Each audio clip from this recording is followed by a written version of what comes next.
मेरे गुरुदेव चरणों पर सुमन श्रद्धा के अर्पित है तेरे ही देन हे जो वही तुझको समर्पित है.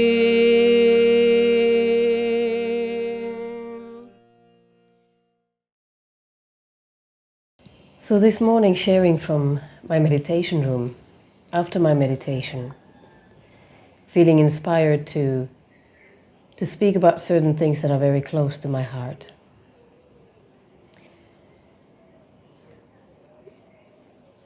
In the Kriya Yoga lineage that I follow, there's a lot of miracles that are spoken of, and they can seem a little bit unbelievable sometimes for people who don't practice this particular path, or who are not so deeply into the spiritual path in general. Today I want to bring focus particularly to the physical body and its importance from the Kriya Yoga point of view. Now it depends on which lineage you follow. In every, the body is not important in all schools of thought, spiritually, or even materially, I want to really bring in a very wide range of understanding to this in terms of I will be speaking from one specific point of view, and it's very important to understand that this does not apply through the range of all different ways of living. What is important to become aware of and to honor very deeply is a path that feels true to you in this lifetime. Whether it's being very spiritual, sort of like in between, balancing the spiritual and the material, or really going fully for the material experience. Nothing is wrong ultimately. It's all fine when you follow what is true to your heart. Sometimes some soul's journeys, some lifetimes are here about exploring the material level fully. Because through all lifetimes we are here to gather experience. We come here for that purpose, and ultimately to be able to go beyond this realm, this reality, into higher dimensions, and to continue pursuing experience and eternal unfolding in our manifestation in higher dimensions. So being here in this dimension where we have these physical bodies, some feel very burdened by that, which is understandable because sometimes it's not so easy to be in a body, whether it's for emotional reasons, mental reasons, or physical reasons. There are times when one might wish to just leave it because it feels too challenging, too overwhelming. I want to bring in and shine some light on the physical body as something much more divine, something very useful, something that is like an instrument for us being here. And why we would in the first place even care to take about it, since for most of us it will dissolve at some point anyway. Why give it any importance? Why I'm saying most of us, there are some well-known saints who have actually not died physically. Their body has dissolved into light. And it is from that point that I would like to talk today. In the Kriya Yoga lineage, this is a very known fact that this is possible. And our great Mahavatar Babaji, whose picture is in the behind me, is a great example of this. He can manifest and become unmanifested will How is this possible? Because he has learned how to master the 5 elements. Because the body is made up of the 5 elements: the earth, the water, the fire, air, and ether. Once you learn to master these 5 elements, and you can basically play around with them, that's when manifestation of anything becomes possible, including manifesting and unmanifesting your body. Another great example of mastery of the body from the Kriya Yoga lineage is Paramahamsa Yogananda, which is more recent for us, which is something that we actually know and we have recordings of. Many stories are there, particularly in India, of saints who evaporated into light or things like that, but we don't have any actual physical evidence always. When I talk about physical evidence, is what we know today, like taking pictures or having videos. We only have some written stories. And sometimes we can wonder, how true are those? Are those mythological stories, or are they actually factual? So what happens in Kriya Yoga practice, and I want to bring that in here because that will help to explain why these kind of phenomena happen. I'm not going to go into great detail, but I'm just going to bring it in enough to touch on the subject. When we do our Kriya Yoga practice, the body itself begins to transform. And through the practice, we begin to bring in more and more light into the body itself. Now, light is the consciousness of God. It is part of the divine in a very tangible way in this physical realm. There are 3 different ways in Kriya Yoga that we perceive the divine in a very tangible way during our practice and even throughout our day. One is through inner light, another one is through inner sound, and the third one is through inner vibration. And the more we do the practice, the more powerful these become, the more felt and heard and experienced and seen. So as that too, we are continuously flooded by light in our practice. And that light literally enters our physical body and starts transforming it. Now, one of the effects of that is that it'll start actually regenerating your body, making it younger. And this is why you can see some of the masters, even when they keep doing their practice, they don't seem to be aging. And in some cases, they actually start looking younger. It is because of this light continuously entering their body, regenerating their cells. Now, of course, together with this, diet is important, to eat the right things as a fuel for the body. And also, sometimes fasting, not to eat at all, because that is very, very regenerating for the cells.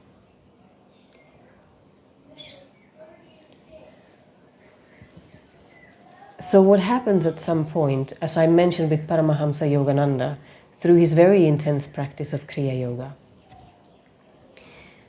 at his time of death, they kept him covered just by a glass chamber. For more than 20 days he was visible after his death. This was in Los Angeles, California. And during these more than 20 days, they were able to observe that there was no smell of putrefaction coming from his body throughout this whole time. And there was no signs of degeneration in his body. His body basically remained the same throughout this time. And this is from what we know normally is not possible, because the body will start decomposing within days after dying. After these plus 20 days, he was covered up and put inside his tomb. So we, of course, don't know what happened after that. But it's very likely and very possible that this same state continued. And why do I say this? Well, because here in Tiruvannamalai, in Tamil Nadu, where I'm staying, the Siddha tradition is very well known here and very well established. There are a lot of siddhas here and a lot of people who practice the siddha techniques. It's a more South Indian practice. Of course, it is spread all over India and the world, but there are a lot of siddhas, particularly here. Now, there's something called samadhis here in the south of India, or jiva samadhis in particular, where these siddhas are buried when they enter something called nirvikalpa samadhi, or very, very high states of consciousness where they stop breathing and the heart stops beating. And when they don't return back from that state, they are buried in a very specific way. They are placed in a lotus position, basically cross-legged, and they're covered with sacred ash and tulsi leaf, and I think perhaps a few other things. And they're covered to their neck. They are placed in this tomb sitting, and they're covered till their neck. And then a lid is put on top. And then they are kept sitting like this, eternally. Now, it has happened. There have been some recoveries, they were done by mistake. Somebody had pushed away one of the lids of one of these siddhas that had been buried. This siddhar, when buried, had had grey hair. And now when by mistake they had opened up the lid and they looked down into the tomb, they could see that the siddhar's hair had actually turned black again. This itself comes to show that the body isn't dead, even though they are in a very, very high state and apparently not alive anymore, because there's no pulse, there's no heartbeat, there's no breath. But these are some well-known facts in the yogic tradition, that when you reach very, very high states of consciousness, the breath will stop, the heartbeat will stop. So basically, they are still there, and they still continue to evolve. Well, now we're coming to what I wanted to touch upon in the first place is, why do we even want to do this? Why is this even important? In the Advaita tradition that is very popular here in Thiru, because of Ramana Maharishi, who was a great, great saint, they speak a lot about all of manifestation being an illusion, including the body. So then why would you even bother taking care of the body? If it's just an illusion anyway, and at the end of your life it's going to drop away. There are a few reasons why you want to do it from a Kriya Yoga point of view. One very simple one is, as the purpose of Kriya Yoga is total freedom, liberation, enlightenment. Liberation from what, you may ask? Liberation from all karma, good and challenging, from all beliefs, tendencies, anything that can bring you back into this life, in this dimension, what we call the reincarnation cycle. Now, whether you believe it or not, it's up to you. Just speaking from my own experience, my memories from the past, and from this Kriya Yoga perspective, for me, that's a very lived experience that we keep coming back. It is something that I know and feel from memory. There comes a time in your spiritual evolution, in your soul's journey, when you start to grow tired of this dimension and all of the gifts and the challenges that it has. Basically it's like when you've had a good cup of coffee so many times, at some point there comes a point, even though it might be unbelievable for you right now if you're a coffee drinker, there might come a time when you just say, okay, I've had enough. That was the last cup of coffee. I've had enough. I know what it is now and I feel completely fulfilled. Now, in that same way, there will come a moment in this third dimensional reality when you feel like, I've tasted it all. The sorrows, the joys, the suffering, the bliss. And it's enough now. It's not tempting you in the same way anymore that it has in the past, and something greater starts pulling at you, a deeper longing to experience something beyond this realm. And to come to this place, you might have either practiced already for a long time, many lifetimes, which is most probably possible, or that hunger can even start arising because you're ready to start engaging in a deeper practice that opens up other realities. Now there comes a time in this line of practice, when you've been practicing for quite some time, that you realize that you don't want to necessarily come back again, start the whole process of being a baby to a child to teenager, etc., and go through the forgetting into remembering and all the challenges of growing up.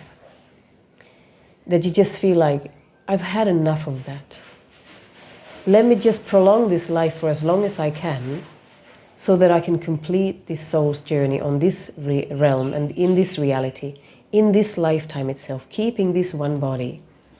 So from that point itself, it becomes interesting and important to maintain the health of this body and to maintain the youthfulness of this body for as long as it serves you. It's not about chasing immortality and wanting to be here forever. You don't want to preserve the physical body necessarily for that reason.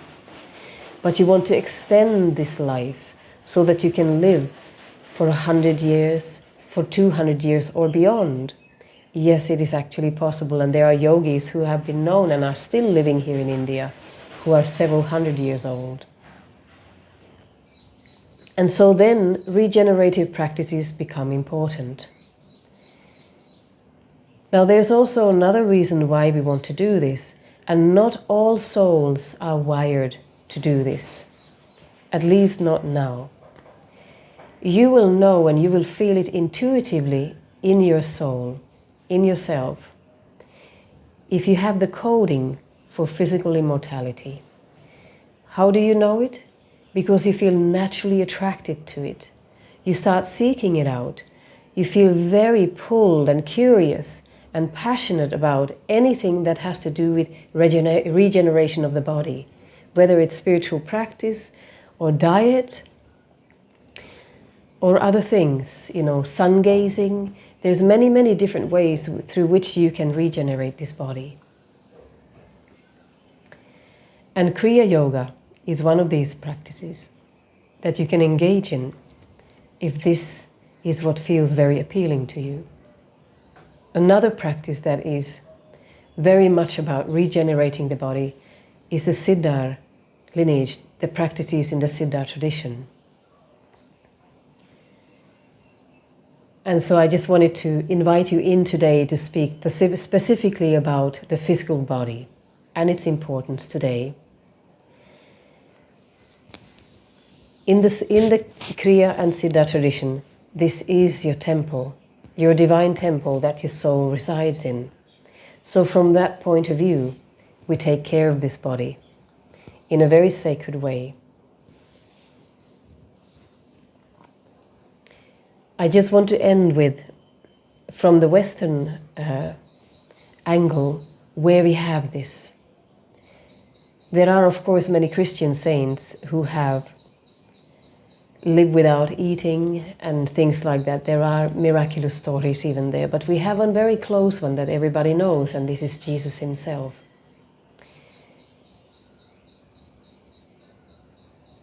We can ask, what did he mean when he said, you can do like me or be like me and even more?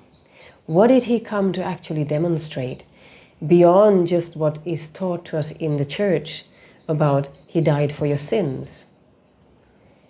What more did he come to demonstrate? Well, if we look at what happened to him on the cross and beyond, those last few days show something very, very significant. And again, this brings it back to the practices of Kriya Yoga and the Siddhar lineage. He showed to us how to become immortal, how to turn the body into light, that it is actually possible. In the Siddha tradition and the Kriya Yoga tradition, It is well known and much spoken of that during the years when he was in India, when there's no documentation about what happened with him, they say that he was practicing with Babaji, he was practicing Kriya Yoga. And I have even met some Siddhas here who said, yes, he came even to us. So now this is something to ponder and to bring deeper. Perhaps Jesus did show us something more than what we realized. Something that is humanly and divinely possible while being here in this body. Jai Gurudev. Mere Gurudev Charanon par sumana shraddha ki arpita hi tere hi den हे जो है वही तुझको समर्पित है।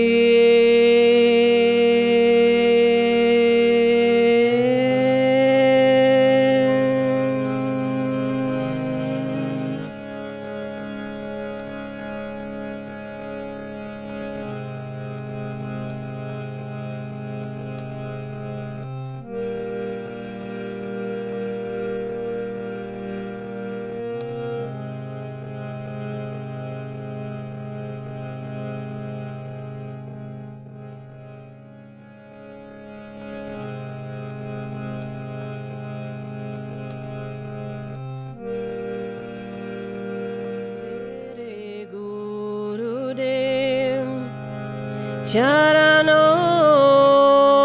par sumana shraddha ki arpita hi tere hi